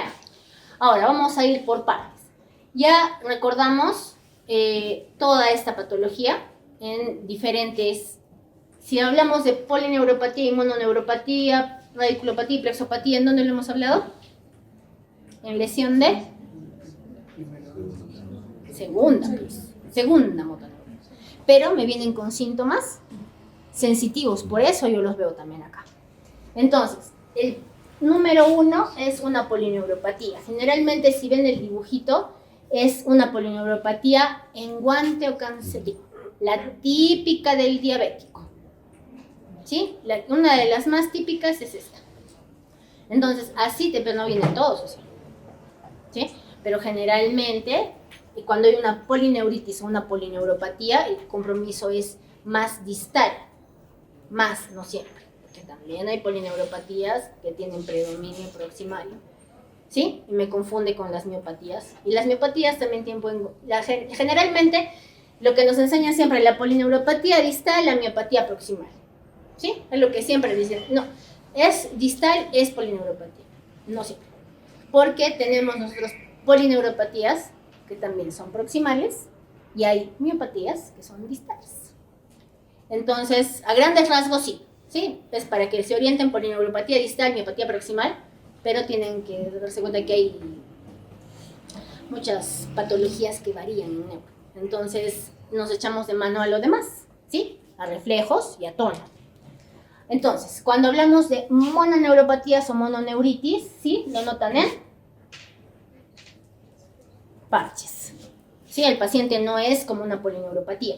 Y también tenemos que ver si es una mononeuropatía como la que estamos hablando, de atrapamiento. La más común dijimos, ¿cuál es? Síndrome de túnel carpiano. Entonces, en el síndrome del túnel carpiano, ¿esta será la zona adormecida? No, ¿no es cierto? Tendría que ser hacia abajo. ¿Sí? Entonces, dependiendo de cuál es la mononeuropatía que yo sospecho, va a ser el déficit sensitivo. Ahora, en el 3 ya esto nos va a lesiones medulares, que es un poquito más complejo de evaluar. ¿Sí? Entonces, ¿cómo vienen las lesiones medulares? Cuando es un síndrome de cola de caballo, que sienten adormecido, lo que le dicen en silla de montar. Cuando, si es que alguna vez han montado caballo o hay jinetes, les preguntan, justo toda esa zona es la que se adormece. Entonces, ¿yo qué pienso? Cola de caballo. ¿Sí? Diferente, cono terminal. ¿Se dan cuenta? Es casi al revés. ¿Sí? Respeta S1, S2 y S3. ¿Sí? Eso es cono terminal. Cuando tengo una lesión transversa medular cervical, de esto es lo que queríamos hablar. ¿Por qué? Porque los pacientes con cuadriparesia pueden tener un compromiso tipo polineuropatía, un compromiso medular cervical. Pero el medular cervical es lesión de primera y segunda motoneural. Primera. ¿Sí? Tienen que recordar de dónde córtico espinal. Termina en médula. Ya. Entonces, digamos, aquí es un nivel alto, pues, ¿no? Casi es C3. Entonces, aquí es nivel dorsal. Entonces, el paciente no tiene cuadri, ¿sí? Tiene, ¿cómo se llama? Paraplegia o paraparesia, y el síntoma es todas las sensibilidades son las que están comprometidas, todas, ¿sí? Ahora acá viene lo que va variando sensibilidad, ¿sí? Este es uno que es bastante patognomónico porque es intramedular cervical, pero la doctora me acaba de decir que cervical es cuadriparesia. No, porque estamos hablando de intramedular. Está en el mismo canal medular, ¿sí? Entonces, solamente la sensibilidad termoalgésica, ¿sí? En este caso, solo termoalgésica, y te va a tomar o sea, tienes una monoparesia, que sería braquial, ¿sí? Unilateral, hay el compromiso sensitivo termoalgésico a nivel cérvico-dorsal o cervical bajo y dorsal, y parcial a nivel de las raíces, serían esas D1 y D2, ¿sí? Entonces, es diferente la lesión intramedular cervical, ¿ya? Ahora, el otro dibujito. El bronce quad es, ¿qué? Una hemisección medular, ¿sí? Ese es el bronce quad. Es la típica hemisección medular. Y entonces acá se pone más complicado, porque en el mismo lado de la lesión está alterada la propiocepción, en el contralateral la termoalgésica, y por encima de la propiocepción, todas las sensibilidades alteradas, ¿sí? El bronce quad o hemisección medular. Ahora, hay que recordar que síndromes sensitivos no me van a venir solamente en pacientes que tienen lesión de primera motoneurona, lesión de segunda motoneurona, también lesiones en tronco. ¿Y cuál es uno de los principales que me da lesiones en tronco? Son los síndromes alternos, que probablemente ya les han mencionado, por ahí van a ver, es cuando el paciente tiene un compromiso del par craneal, ¿sí? Ipsilateral, y el compromiso sensitivo es contralateral. Sensitivo o motor es contralateral. Y el Wallinger, que es una lesión vulvar, generalmente por isquemia, es uno de los más comunes. ¿Y cómo pasa? Estamos evaluando sensibilidad, ¿qué está? Termoalgésica, la plomita, ¿sí? Entonces, ipsilateral está el compromiso de par y a nivel de trigémino, y aquí la sensibilidad contralateral sería brachiocrural, solo alteración de la sensibilidad termoalgésica. Ya. Ahora, ¿qué otra patología me da síndrome sensitivo? Tálamo. También tálamo. Entonces, cuando hablamos de tálamo, van a ver 10, 11 y 12 es talámica, pero talámica en función a qué parte del tálamo.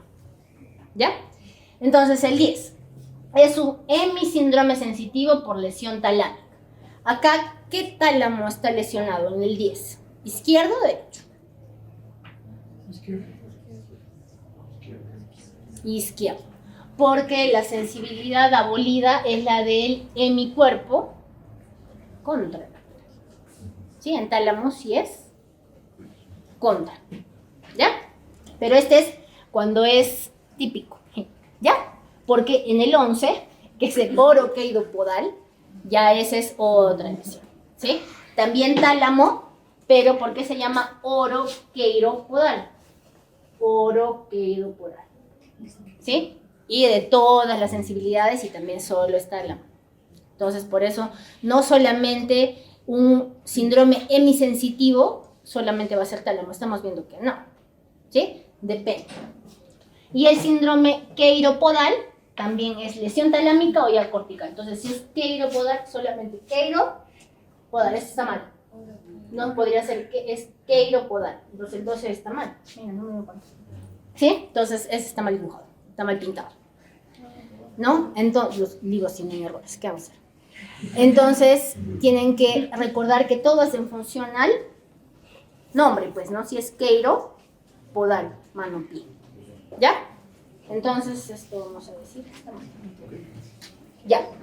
Y otra patología que tenemos que ver, también sensitiva, ¿quién evalúa o cómo evalúa sensibilidad también? Evaluando la región parietal. O sea, no me quedo solamente que puede ser primera, segunda, ni tálamo, también puede ser corteza. ¿Sí? Y corteza parietal. Entonces, ¿cómo va? La hipoestesia. Entonces, aquí el paciente tiene un aumento del umbral sensitivo, disminución de la magnitud del dolor y alteración de esta capacidad que les decía de discriminar 2 puntitos. ¿Ya? La asomatognosia. ¿Qué pasa? El paciente no reconoce el lado del hemicuerpo dañado. Entonces, tú lo tocas. Señor, ¿qué le estoy tocando? Nada. desconoce, ¿sí? Asomatognosia. Asterognosia, la incapacidad de reconocer, ya hemos dicho, ¿no? Que es esterognosia, asterognosia, no puede reconocer los objetos con los ojos cerrados. La agnosia táctil es reconocer la naturaleza del objeto por el tacto, aunque sí te distingue las características, te dice qué es, ¿no? Te lo describe, pero no te dice en sí el nombre, ¿sí? Las llaves son duras, tienen bordes espesos, lo usas, en el caso por la forma que me estás dando, debe ser para encender un auto. ¿Y cómo se llama? Ya. Agrafestesia, ya dijimos, ¿sí? Le pongo un 1 en la manito en el lado del hemicuerpo contralateral, al parietal afectado, no me sabe distinguir que eso se inventa, ¿sí?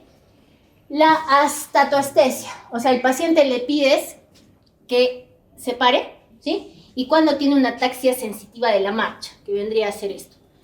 Tú normalmente le haces caminar al paciente con los ojos abiertos y te camina normal. Cierra los ojos, no puede caminar, ¿sí?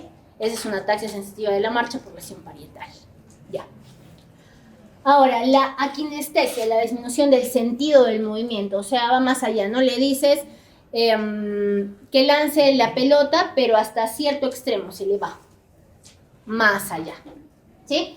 La mano ajena, esto ya es parte de la somatognosia también, ¿sí? La mano ajena, entonces, no reconoce la mano contralateral a la lesión. Miembro fantasma, esto ya es relacionado con esta sensación de que todavía tienen la extremidad que le han amputado, ¿sí? Y las ilusiones y alucinaciones, hay encogimiento, dice, o agrandamiento de una extremidad. O sea, ¿qué siente? Que el lado que está, el contralateral lesionado es muy grande, o tiene 2 piernas, o tiene 2 brazos, a eso se refiere, con ilusiones y alucinaciones. ¿Ya? ¿Cómo vamos?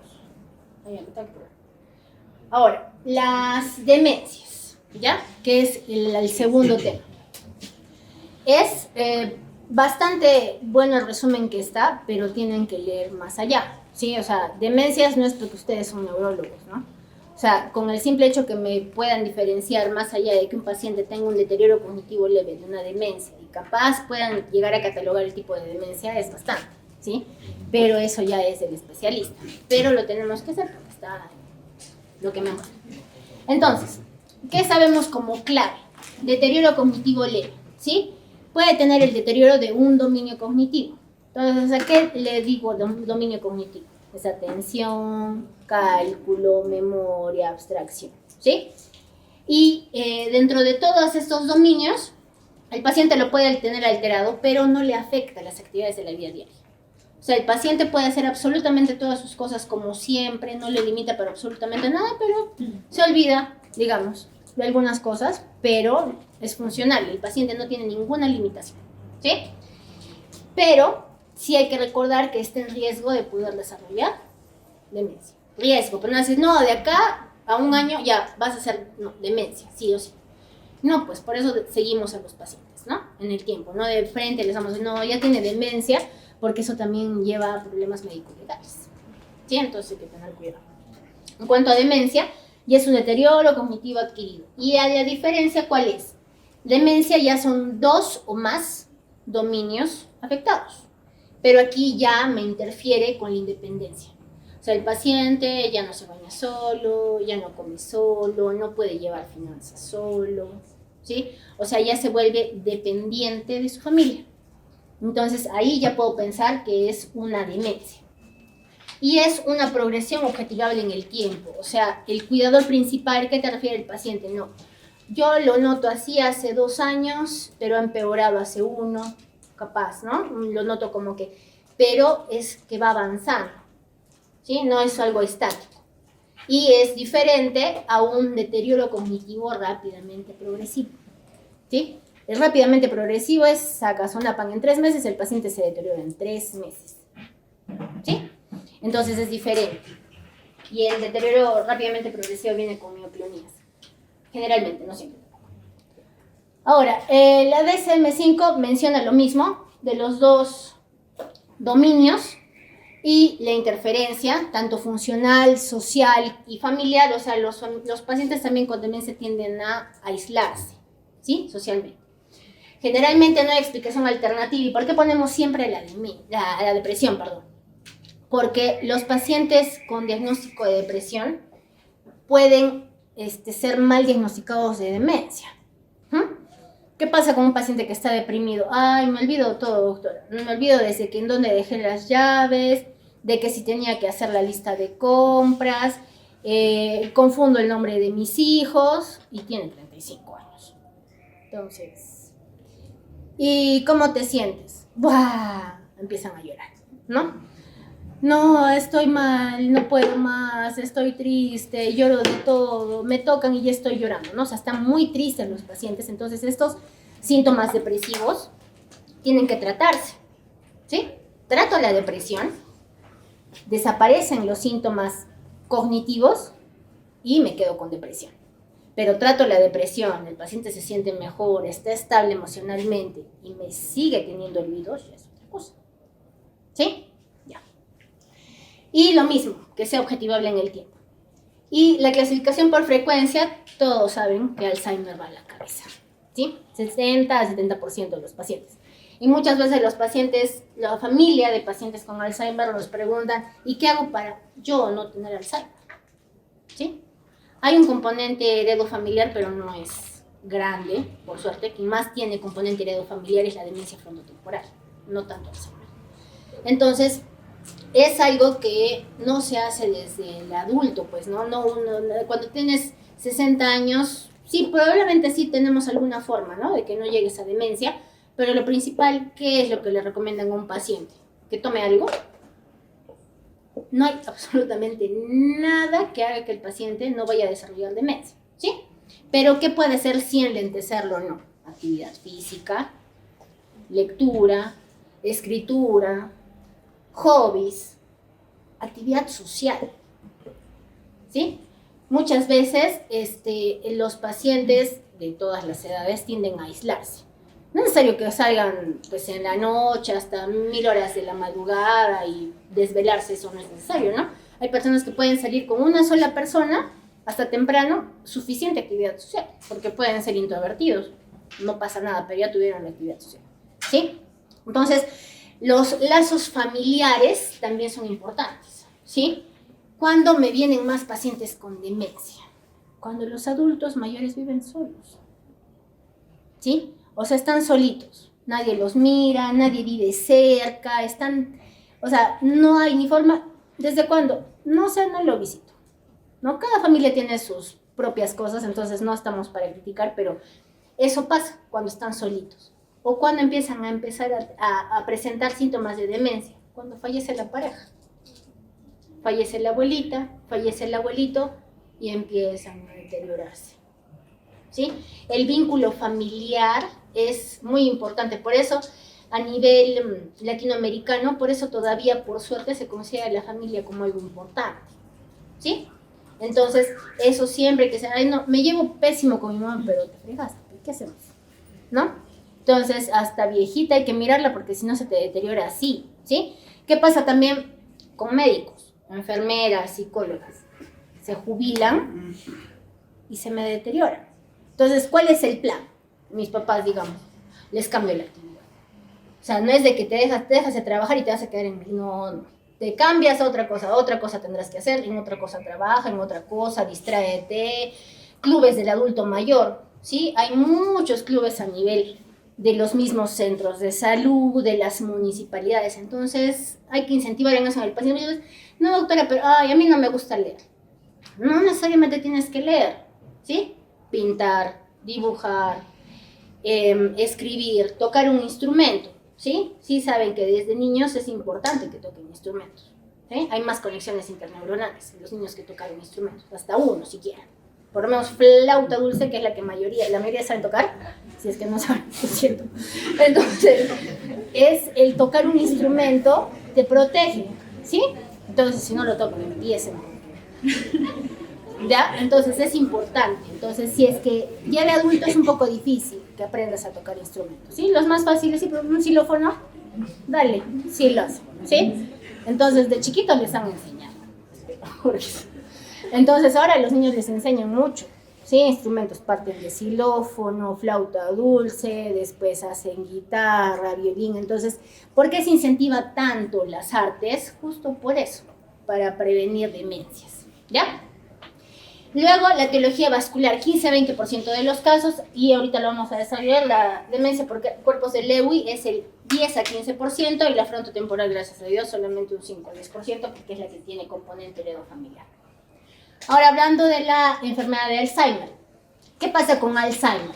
Tenemos que ver que hay una progresión topográfica predecible.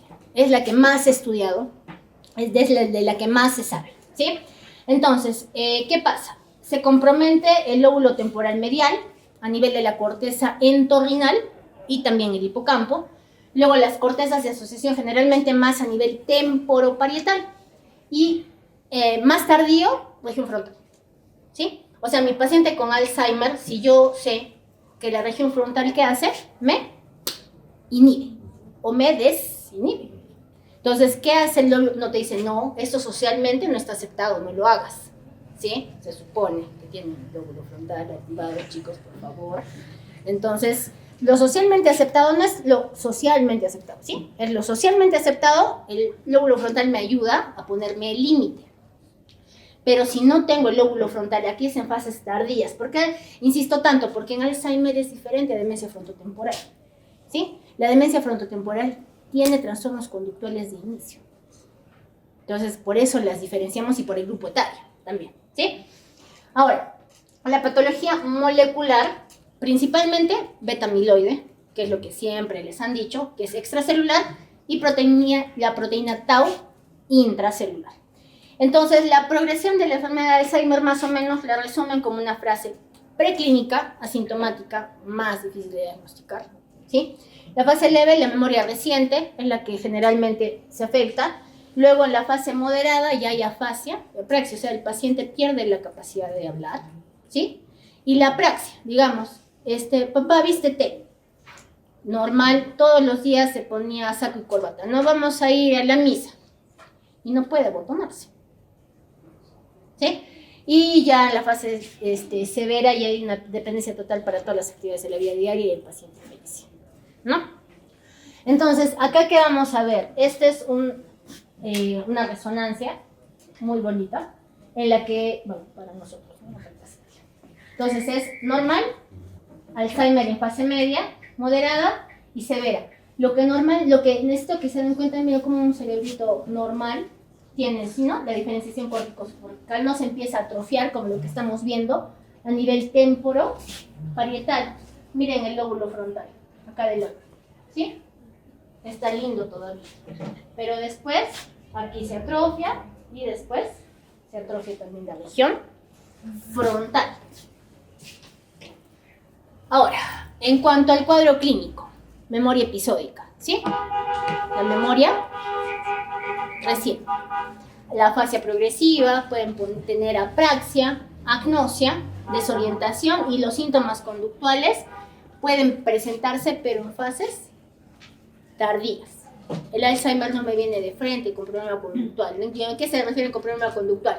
Que el paciente era muy calladito, muy justosito y después se empieza a habla soez, para no decir otras palabras, ¿sí? Entonces, eso es el paciente malcriadito, entonces, no, ¿qué le ha pasado? No, algo está pasando con él, ¿sí? Ahora, el tratamiento, que generalmente se inicia, podemos iniciar inhibidores de colinesterasa, generalmente cuando la enfermedad de Alzheimer idealmente tiene menos de un año, ¿sí? Y a veces es un poco difícil de diagnosticar dentro de ese tiempo. Inhibidores de colinesterasa, donepezilo, galantamina y ribastimina. Antagonistas del receptor NMDA, la memantina, que generalmente lo damos ya cuando ya pasó el año, 2 años, para fases más moderadas, medianas y avanzadas. Los anticuerpos antiamiloides están en estudio. El lecanemab es uno de tantos anticuerpos monoclonales que se están probando para diferentes enfermedades y están tratando de ver, ¿no?, si es que realmente hay alguna regresión o detención de la enfermedad de Alzheimer con ese anticuerpo monoclonal. Y no farmacológico, la estimulación cognitiva, que es la que nos ayudan los neuropsicólogos, generalmente más neuropsicólogos es lo que necesitamos acá. Entonces, esto va de la mano, ¿sí? Es psiquiatra, neurólogo y neuropsicólogo. Ahora la demencia vascular. En cuanto a demencia vascular, bases anatómicas y fisiopatológicas, enfermedad de pequeño vaso, ¿sí? En la imagen vemos la leucariosis, que se ve a nivel de la sustancia blanca.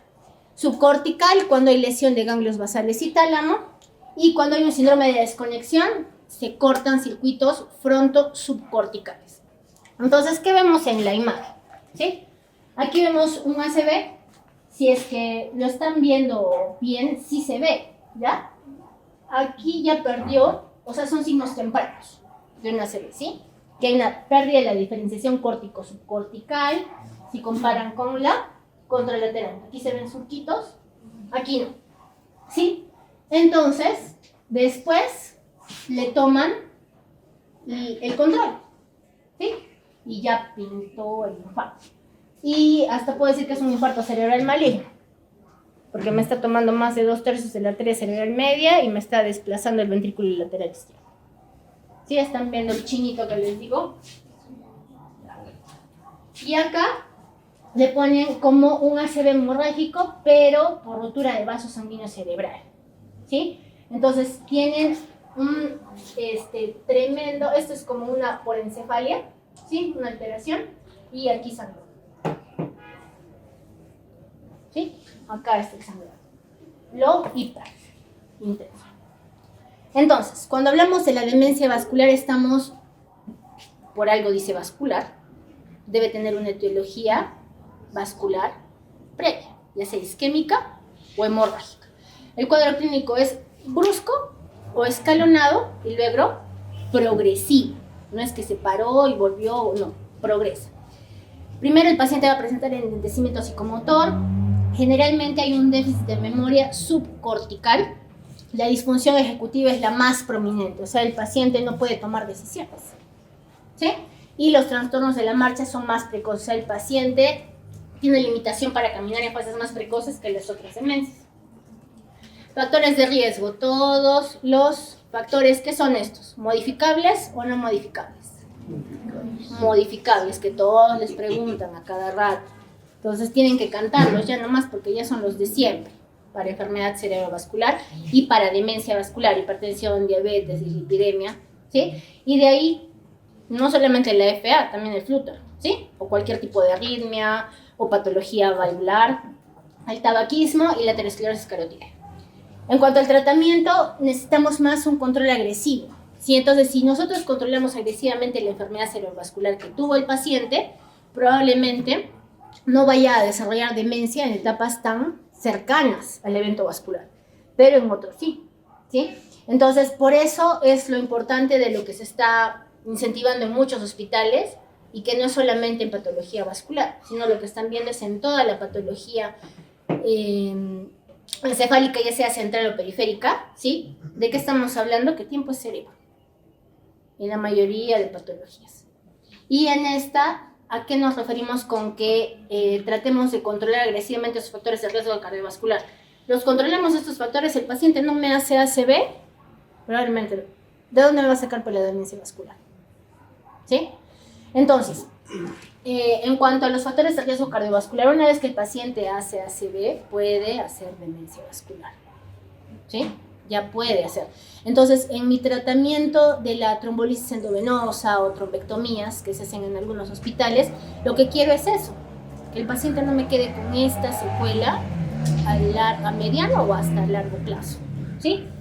Y la antiagregación, depende. Generalmente los antiagregamos más con aspirina, doble antiagregación cuando es un ataque isquémico transitorio, ¿sí? Hasta en las últimas guías que me olvidan, doble antiagregación porque no sabes la causa, tuvo ataque isquémico transitorio, no, dale aspirina y clopidogrel, ¿sí? Y la anticoagulación cuando es una lesión auricular. Tienen que recordar siempre que warfarina sí o sí se da en estenosis. ¿Cuál?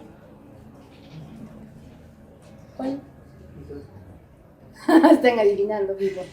Entonces van a buscar, la doctora dijo warfarina, esos paneles les han hecho también en cardio. ¿A qué patología sí o sí das warfarina? ¿La FA sí o sí das warfarina?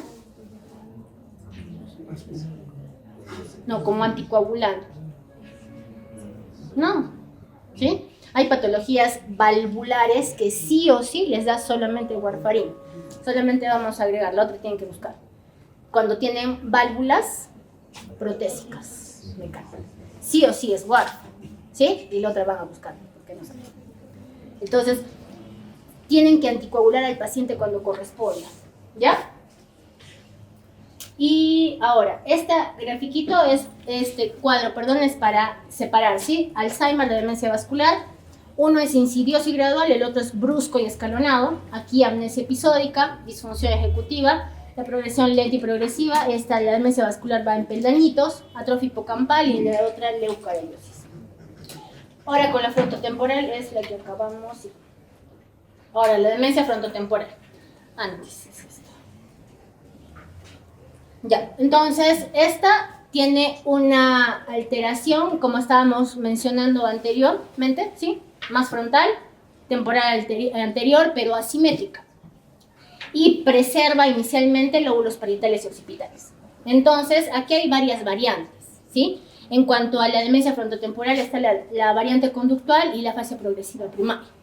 Entonces, en la variante conductual, ¿qué es lo que pasa? Estábamos hablando órbito frontal, el freno social, tu juicio, el que te dice, no, no hagas eso, está mal, ¿sí? Socialmente no aceptado. Ahora, la corteza frontal medial, motivación, iniciativa. Y los circuitos frontoestriatales, las conductas compulsivas que tienen el paciente. Y aquí es lo feo, pues, ¿no? La edad de inicio, 45 a 65 años.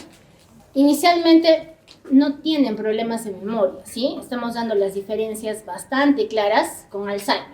Los cambios conductuales sí son precoces. El paciente se me puede venir desinhibido desde el principio, ¿sí? Y el insight, o sea, el paciente no tiene conciencia de enfermedad. Ahora, en el manejo, antes vamos a ver las variantes, variante conductual, las variantes del lenguaje y las variantes motoras. La variante conductual, desinhibición, apatía, pérdida de empatía, conductas compulsivas e hiperfagia, ¿sí? En cuanto a compulsivo, es parecido a los TOC, ¿sí? Los trastornos obsesivos compulsivos que dan las manos 15.000 veces, o que cierran, abren la puerta varias veces. Ya. Variante del lenguaje, la fase primaria progresiva. Estos son los pacientes que desde el inicio pierden la capacidad de hablar, ¿sí? La demencia semántica y la afasia gramática. Las variantes motoras son muy raras y vienen acompañadas de síntomas parkinsonianos y de un síndrome similar a Lela. O sea, la patología neurológica es tan compleja que hasta me puede venir una demencia frontotemporal asociada con ella, ¿ya?